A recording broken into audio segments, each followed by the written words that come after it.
자, 이번 시간에는 제2 재무회계의 재무제표 중에서 재무상태표에 대한 학습을 하도록 하겠습니다. 자, 저번 바로 앞전 수업에서 문제입니다. 한번 해볼까요?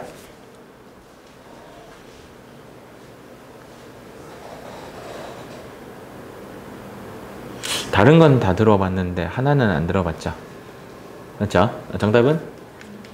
지금은 3번이 돼요. 근데 나중에 유동과 비유동 배워버리면 이제 헷갈리기 시작합니다. 저는 이 문제 되게 헷갈렸어요. 저는. 근데 여러분들 입장에서는 되게 쉽죠? 저는 힘들게 헷갈렸어요.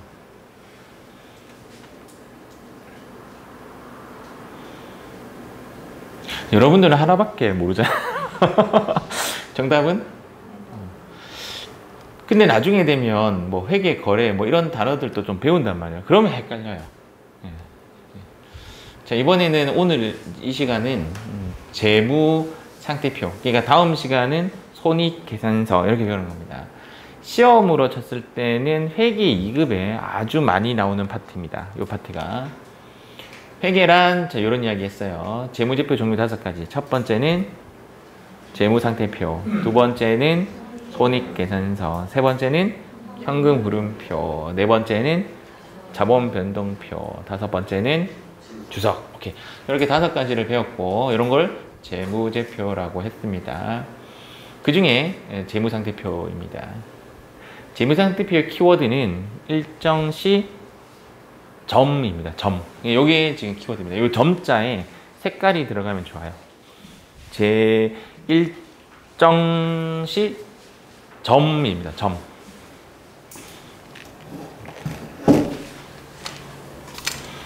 여러분들이 결혼하신 분, 아무도 없어요? 결혼을 하려고 상대방의 상대방을 탐색전이라고 해야 되나? 탐색을 하죠. 이 사람의 성격이 어떻고, 뭐 키가 어떻고, 뭐한데 또 뭘 알아봐야 되죠? 너 지금 얼마 있어? 이것도 알아봐야 되잖아요, 맞죠? 너 지금 돈이 얼마 있어? 라는 거를 전문용어로 재무상태표입니다. 재무상태표. 너 지금 돈이 얼마 있어? 그 얼마는 모아놓은 돈일 수도 있고 부모님께 받을 유산도 있을 것이고 뭐 이런 여러 가지 과거에서부터 지금까지 누적된 너의 돈, 그거를 지금 오늘 시 점이라는 키워드로 말을 하는 겁니다. 일정 시 점. 오늘 딱 너 지금 언제 얼마야?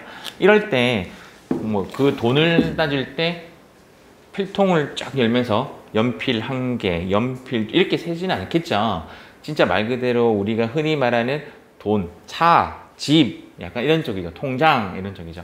그런 거를 나타내는 표인데 얘를 재무상태표라고 합니다. 재무상태라고 표현해도 되고 재산상태라고 표현해도 되는데 시험에는 이 단어가 아주 중요합니다. 일정 시점.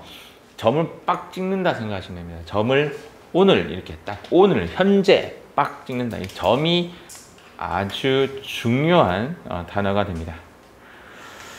손익계산서는 일정 기간이라고 해요. 일정 기간. 이런 거죠. 너 돈 얼마 있어? 이거는 재무상태표. 이게 재무상태라니까 좀 헷갈리니까 재산상태 이렇게 나타내야 되는데 손익계산서는 너 돈 얼마 벌어 이거죠. 아마 여러분들이 배우자를 만나게 되면 고민할 겁니다. 재산이 많은데 지금 직업이 없어. 예를 들어서 돈을 못 벌어.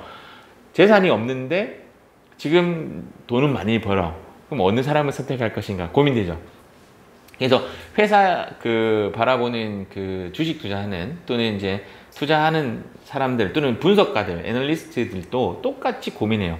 얘를 많이 볼 수가 있고 얘를 많이 볼 수도 있고 물론 두 개를 병합해서 봐야 되겠죠. 그래서 손익계산서 같은 경우에는 3년치 흐름을 좀 벌어보고 미래를 좀 예측하고 재무상태표는 이 회사가 지금은 돈이 많이 줄었지만 과거에도 돈이 많았고 지금 또 잠재되어 있는 돈이 아주 많다. 또는 급성장해서 지금 현재 돈이 많이 보이지만 사실은 뭐 땡전 하나 없다. 그리고 재산 상태도 지금 당장 현금화할 수 있는 게 얼마고 나중에 현금화할 게 얼마고 차이가 있죠. 내가 지금 재무상태표에는 100억이라고 적혀 있는데 그게 현금화하는 데는 20년이 걸려. 이러면 좀 문제가 있죠. 이해가시죠? 땅 보자 이런 표현입니다. 그래서 재무상태표는 일정 시점, 손익계산서는 일정 기간. 조금 더 이야기를 한번 해보면 얘는 일정 시점, 얘 세 개는 일정 기간입니다. 기간. 일정 시점이고 얘 세 개 다 일정 기간입니다. 일정 시점은 재무상태표 하나밖에 없어요. 그런데 우리 시험에는 이제 이 두 개가 이제 제시가 될 거니까 일정 기간이라는 것을 꼭 기억을 하시고 여기서 경영 성과를 나타내는 것이 손익계산서입니다. 경영 성과. 대충 무슨 말인지는 이해하셨죠? 너 올해 2, 4분기의 영업이익은 얼마이고, 맞죠? 그다음 당기 순이익은 얼마이며, 매출 총이익은 얼마이다. 뭐 이런 이야기 들어본 적 있죠? 그게 경영 성과입니다. 자, 여기서 이제 제일 좋은 키워드는 요 지금 칸 딱 가린 요 세 개. 요 세 개가 이 페이지에서 가장 중요한 단어입니다. 자, 재무상태표. 일정 시점, 얘는 일정 기간, 얘는 경영 성과. 요것도 지금 칸 안 돼 있으니까? 돼 있습니까? 여기다 적으시면 됩니다. 칸에 안 들어갈 수가 있으니 이렇게 돼지 꼬리 말아가지고 밖에 적는 것도 괜찮습니다. 시험에 나오는 가장 중요한 단어는 요 세 개입니다. 근데 말로 막 100번 떠드는 것보다 그림을 한번 보는 게 좀 좋겠죠. 그래서 그림을 한번 볼게요. 그림 보기 전에 얘 먼저 좀 할게요. 모양이 약간 어떤 모양과 가깝냐면 발을정 모양이죠. 발을정자가 한자가 이렇게 그리는 걸 발을정자라고 합니다. 발을정자 모양과 비슷한 요 모습이 재무상태표의 그림이다. 이렇게 생각하시면 됩니다. 재무상태표는 이렇게 되었고, 요거랑 요거를 빼면 선에서 요거와 요 선을 빼면 T자라고 하죠. T자라고. 회계에서는 나중에 여러분들이 이제 회계 1급 가보면 우리 원가 회계라는 걸 배워요. 원가 회계를 배울 때 요 T자를 좀 많이 씁니다. T자는 왼쪽을 차변, 오른쪽을 대변, 왼쪽을 차변, 오른쪽을 대변이라고 하고, T자를 지금 확대시킨 겁니다. 확대시켰고, 여기에 들어가는 글자가 자산, 여기에 들어가는 글자가 부채, 여기에 들어가는 글자가 자본입니다. 요거는 시험에 나올 확률로 본다면 100% 나옵니다. 100% 나오기 때문에 얘는 기억을 하셔야 돼요. 자산, 부채, 자본에 대한 그림은 이해를 하고 계셔야 됩니다. 어떤 논리냐면 아까 했던 대차 평균의 원리라는 것이 여기에 적용을 시키면 여기 왼쪽의 값과 요 오른쪽의 두 개의 값의 합은 같다라는 뜻입니다. 예를 들어서 얘가 1,000원이고 부채가 800원이면 자본은 얼마라는 거죠? 200원이라는 뜻입니다. 시험은 이렇게 나와요. 되게 간단하죠. 되게 간단한데 우리가 요 위치를 정확하게 알고 있어야 이 문제를 풀 수가 있습니다. 두 번째, 이 위치와 이 위치가 좀 헷갈려요. 왜? 둘 다 자자로 시작하니까. 그래서 저는 개인적으로 그렇게 생각했어요. 처음에 이 그림을 그릴 때는 발을 정자로 그림을 그리고, 두 번째는 여기에 들어오는 것은 크다라고 생각했어요. 크다. 산은 어떻게 했죠? 크잖아요. 이렇게 생각한 거죠. 이해가죠? 그래서 여기에 자본이 아니라 자산. 여기는 부채. 여기는 자본. 용어가 나하고 안 와닿아요. 안 와닿아. 처음이다 보니까. 근데 매일 저랑 한 42일쯤 부딪히면 이 글자 정도는 익숙해집니다. 그래서 이런 글자, 제가 이런 이야기 해드려요. 굳이 외우지 않아도 되는 것들을 외우라고 강요 안 해요. 그래서 자산, 부채, 자본의 단어는 여러분들 익숙해질 것이고 위치는 정도는 꼭 기억을 하셔야 됩니다. 자산, 부채, 자본. 회계란 누구에게? 그 회계 정보 이용자가 위에 누구였죠? 아까? 채권자가 부채입니다. 부채에 관련되고, 밑에 주주였죠. 주주가 자본에 관련된 겁니다. 그래서 그 처음부터 회계란 채권자와 주주에게 이렇게 표현한 거죠. 채권자와 관련된 단어가 부채, 주주와 관련된 글자가 자본인 겁니다.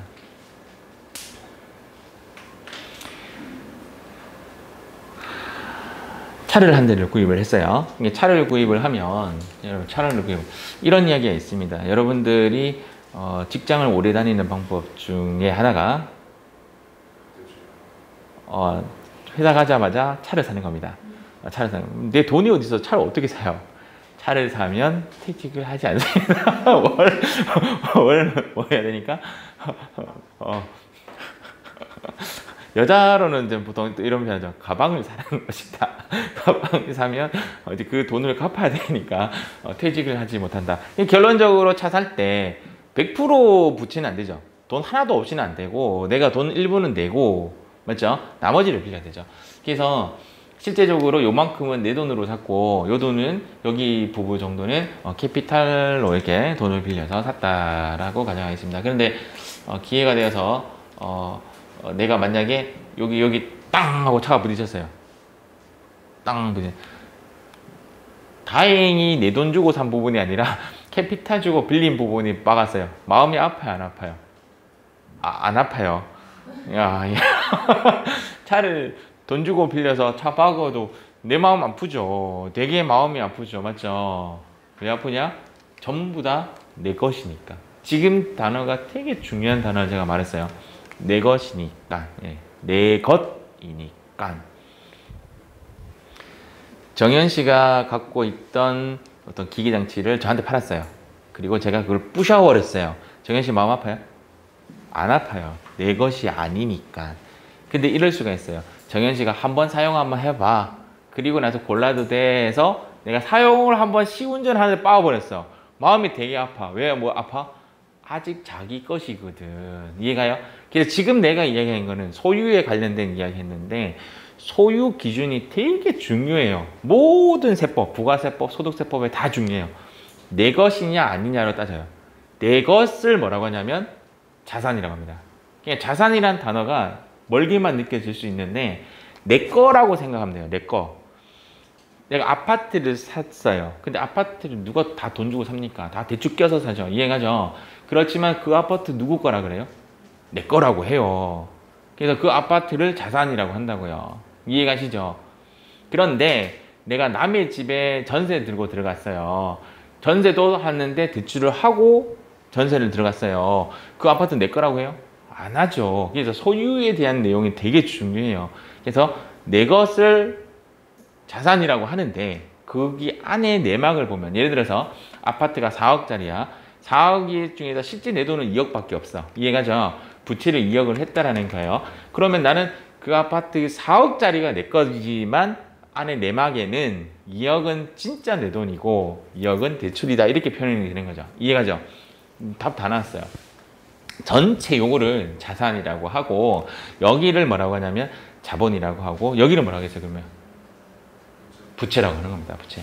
그런데 자산의 정의가 있고 부채의 정의가 있어요. 실제적으로 회계에는 자산의 정의는 내 것이에요. 쉽게 이야기하면 내 것이에요. 여러 가지 뭐 글이 많이 적혀 있지만 그 내용은 내 것이에요. 부채의 내용은 당연히 뭐겠어요? 남의 거예요. 자본의 정의는 실제 자본의 정의는 자산 빼기 부채를 자본이라고 한다. 이렇게 정의하고 있어요. 근데 이제 체감상 느낌은 진짜 내 돈이 자본인 거죠. 여기까지는 이해하셨죠? 그래서 이제 개념적인 면에서 제가 접근을 했습니다. 자산은 내 거. 문제 풀다가 미지급금이라는 단어가 나왔어요. 회계에서는 이걸 단어라고 잘 안 하고 계정이라는 용어를 씁니다.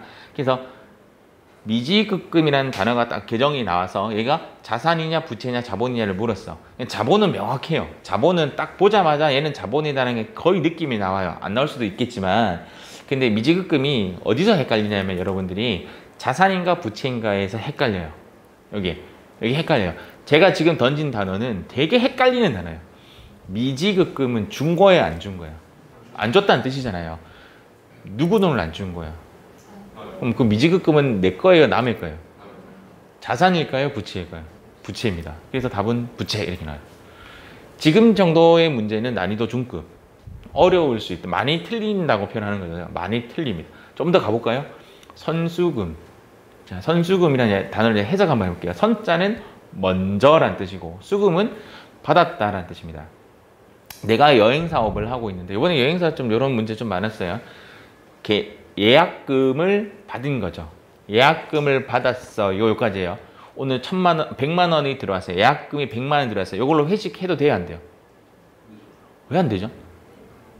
아직 내 거야. 정답이죠. 아직 내 것이 아니죠. 내가 그 사람들 여행 보내주고 나서 해야 이 돈이 내 돈이죠. 그런데 지금 현재 문제점이 발생된 게 그 여행사들이 그 돈 다 쓴 거야. 다 써가지고 나중에 그 신혼여행자들의 결혼이 늦춰지면서 뭐 여행이 늦춰지면서 이런 거 TV 되게 많이 나오던데 그 사람들 돈 돌려달라고 하니까 이미 다 썼어요. 지금 이렇게 되어 있는 거죠. 그러면 선수금은 자산일까 부채일까? 그거는 부채로 들어가는 나중에 잘못되는 거 아니에요? 그러니까 현재 예약금을 그 돈은 예약금 받은 그 예약금은 내 거예요. 아직 내 것이 아니에요. 그러니까 답은 부채가 되는 거죠. 거꾸로 이야기하면 선급금이라는 게 있습니다. 선급금은 내가 예약금을 미리 지급한 거예요. 그 돈은 내 손에 없고 남의 손에 들어가 있지만 언제든지 내가 회복받을 수가 있는 거죠. 선급금은 내 거죠. 그래서 걔는 자산으로 분류됩니다. 지금 말씀드렸던 이 세 문제는요. 상당히 많이 틀려요. 적어도 여러분들이 회계 1급, 지금 수업 진도는 회계 2급, 회계 1급, 세무 2급 이렇게 되는데 회계 1급이 끝나가는 시점에도 금방 질문 3개는 계속 헷갈려 해요. 그러니까 누구든 헷갈려 하니까 나도 자연스러운 것이다 이렇게 생각하셔야 돼요. 아 선생님 나는 지금 벌써 수업 반이 지났는데도 선수금이 부채인지 자산인지 모르겠어요. 누구든 그렇게 한다고. 누구든 헷갈려하는 부분이 있어요. 그런 거는 자책하실 필요 없어요. 네, 오케이. 자 다음 갑니다. 그래서 결론은 이제 과거로 돌아가서 제 설명을 이야기한다면 자산은 내 거, 부채는 남의 거. 얘는 해석하는 게 아니라 자산 빼기 부채를 자본이라고 한다. 이렇게 해석하시면 딱 돼요. 그러면 내 거, 남의 거, 내 거, 남의 거. 얘는 빼기한 거. 아시겠죠? 자산과 부채만 명확하게 하시면 된다. 이렇게 보시면 됩니다.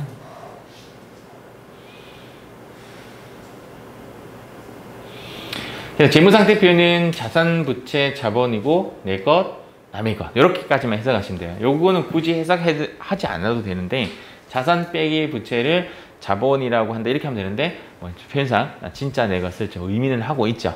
시험상으로는 얘는 안 중요해요. 아시겠죠?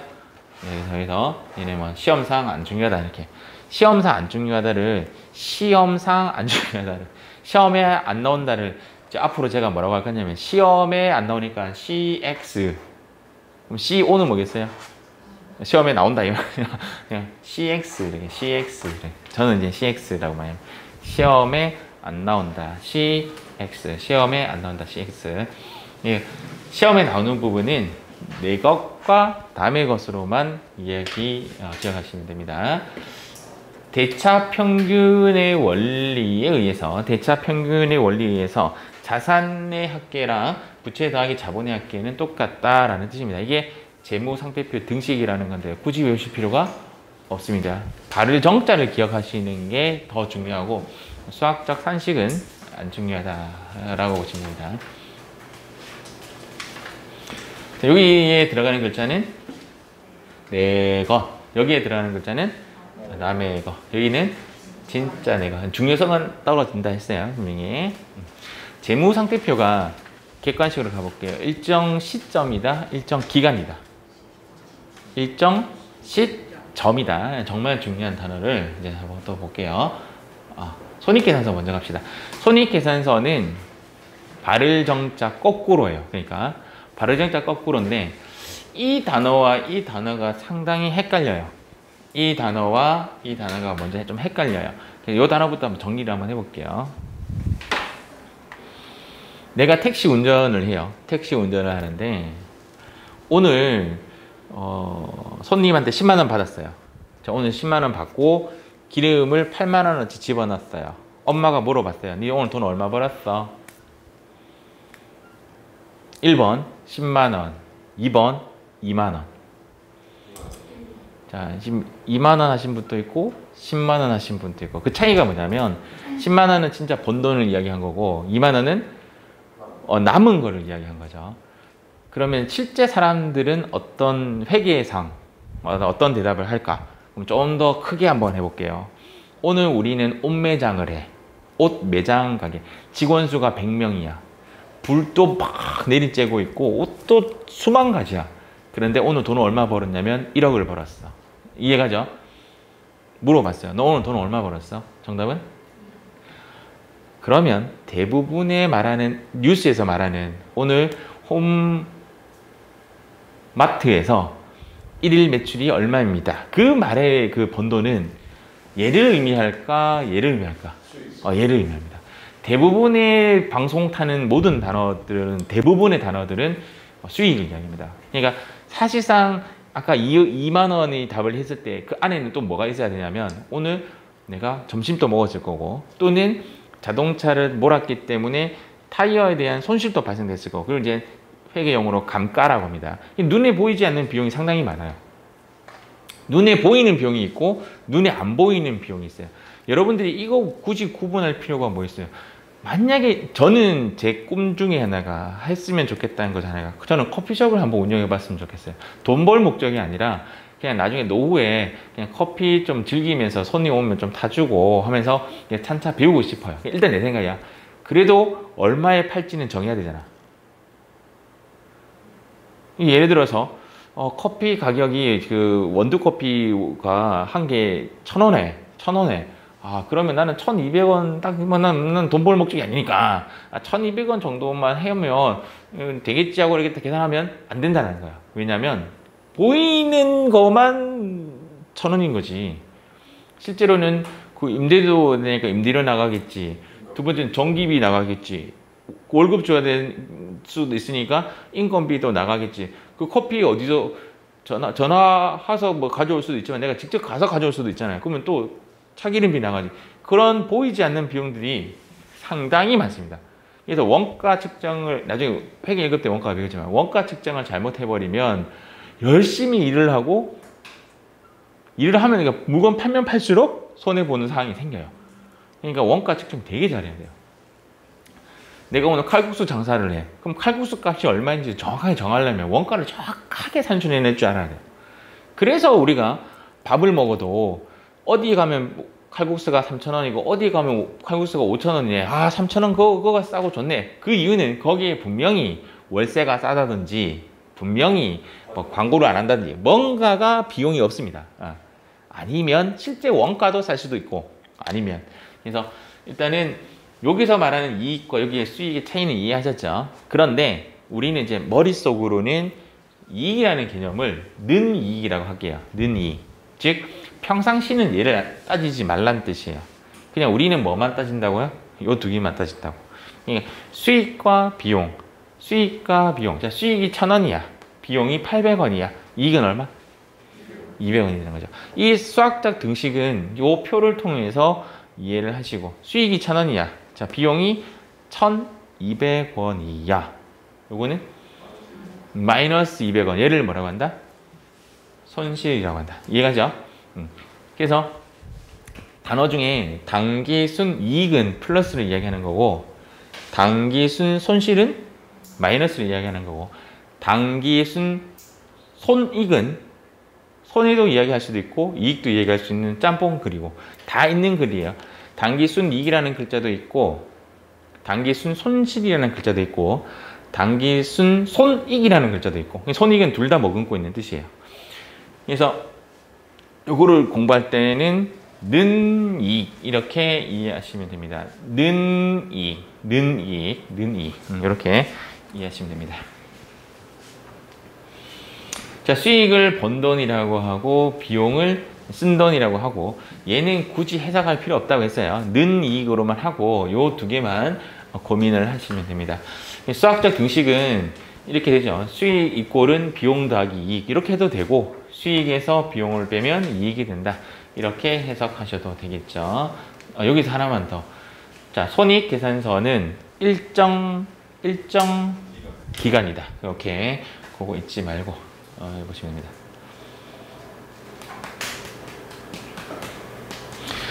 유동성 배열법이라는 단어에 대한 해석만 조금 하시면 돼요. 유동성 배열법은 유동성이 높은 것이 유동성 배열법의 법칙은 유동성이 높은 것이 먼저 적히고 유동성이 낮은 것을 뒤에 적는다 라는 뜻이에요. 유동성 배열의 법칙이. 다시 유동성이 높은 것을 먼저 적고 유동성이 낮은 것을 나중에 적는다. 이게 유동성 배열의 법칙인데, 그럼 수행의 유동성이 뭐예요? 이제 여기 이제 키워드가 되는 거죠. 유동성은 조금 해석하기 좀 쉽게 보면 현금화입니다. 현금화. 지금 당장 100원만 주세요 하면 당장 여러분들 주문해서 100원을 꺼내겠죠. 예를 들어서. 그러면 그것이 유동성이 제일 빠른 거죠. 내가 지금 100원 주세요 하면 내가 잠깐만요 선생님 요거 팔아가지고 100원 만들어 올게요. 늦죠? 이해가죠? 그럼 얘는 적히는 게 여기 적힌다 이 말이에요. 여기. 지금 금방 꺼냈던 100원은 바로 여기 적고 현금이 가장 빠르죠. 그 다음 지금 선생님 지금 돈 없는데요. 잠시만요 은행 갔다 올게요 하면 은행 갔다 오면 되지. 그래도 요거 파는 시간보다는 은행 갔다 오는 게 더 빠르죠. 그게 이제 두 번째 적히는 거지. 개념상.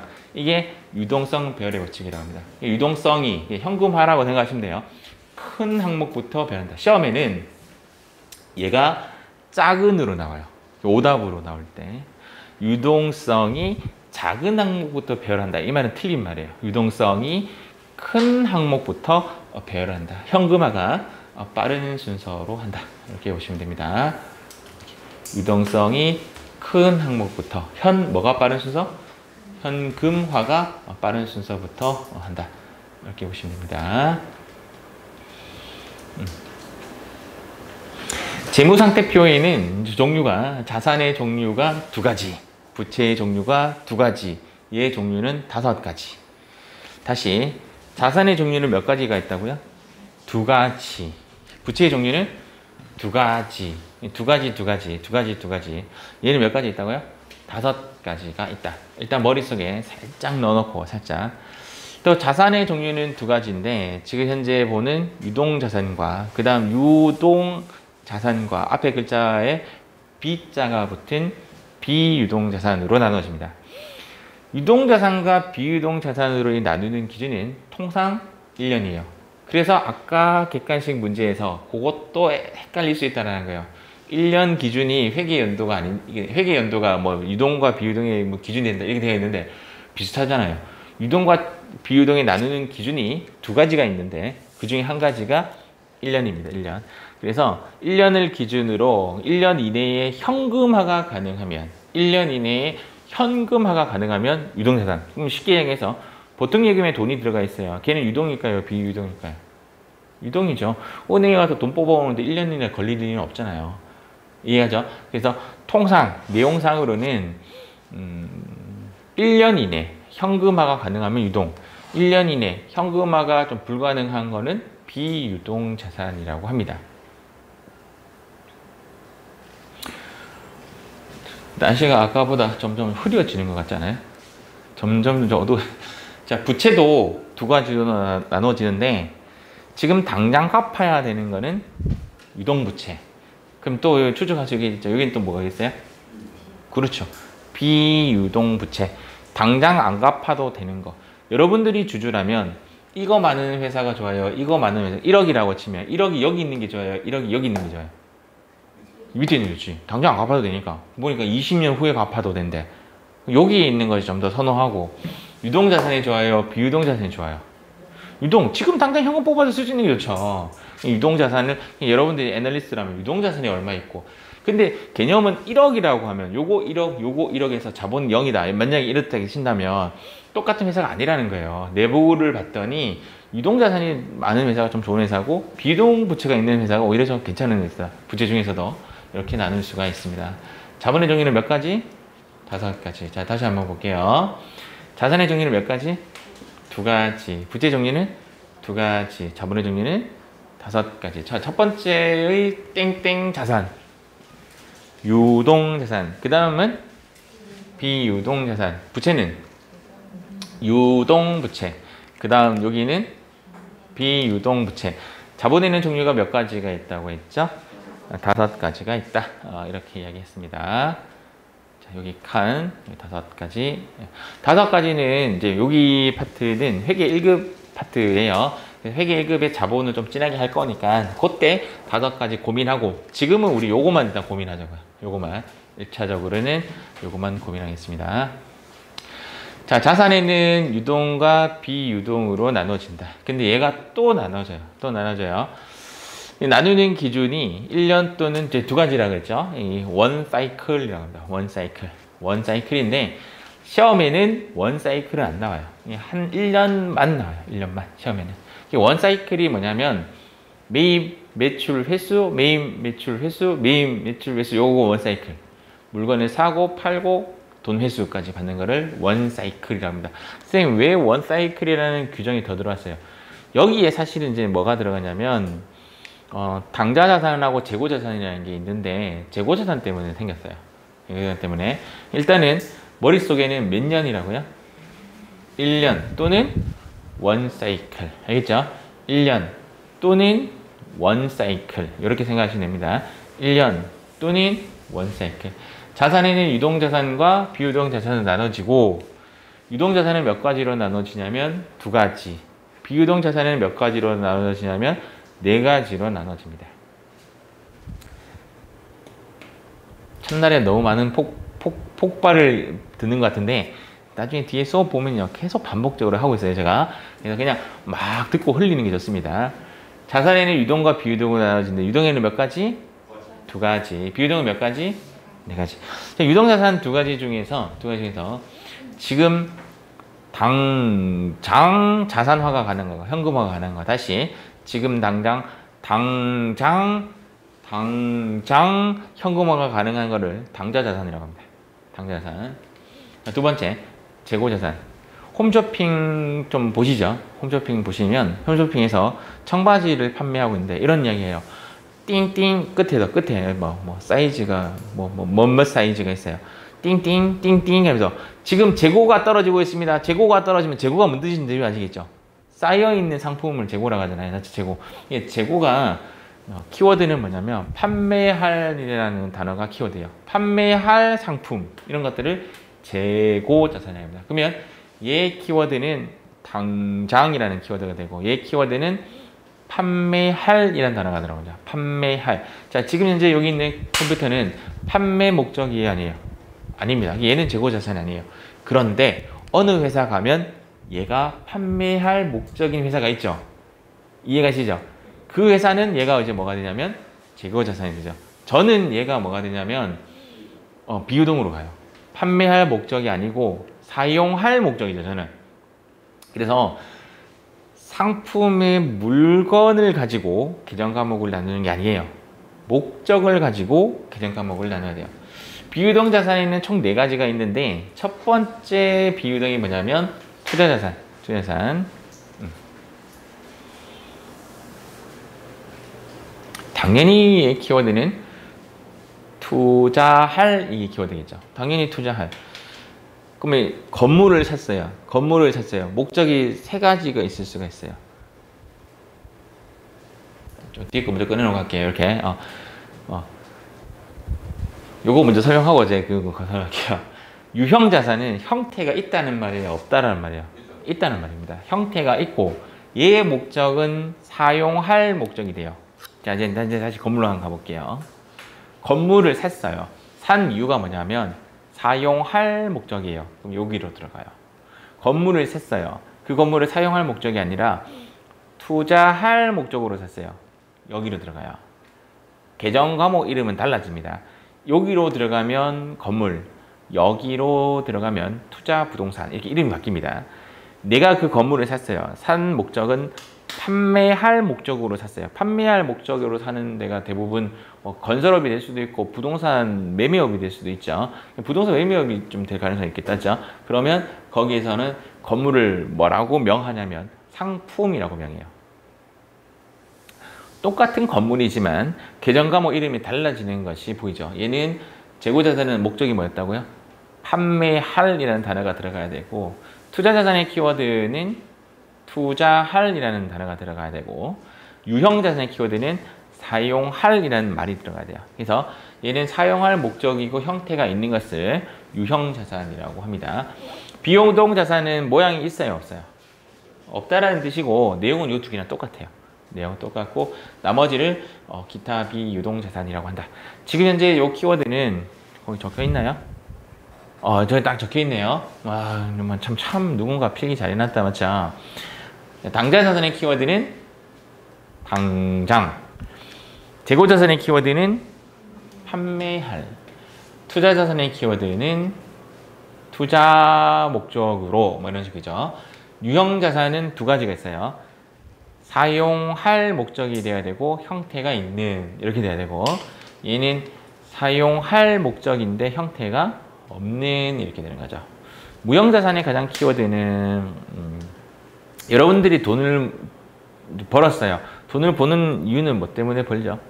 쓰려고 버는 거잖아요. 그 쓰는 거를 어떤 사람은 뭐 예를 들어서 이제 컴퓨터 사고 뭐 노트북 사고 이런 데 쓰는 사람도 있겠지만 어떤 사람은 영화 보고 음악 사고 이럴 수도 있잖아요. 그게 안 보이는 거에 투자할 수도 있죠. 맞죠? 여행 가는 것도 따지고 보면 소유를 할 수 있는 게 아니죠. 볼 수 있는 거고 느끼는 거니까.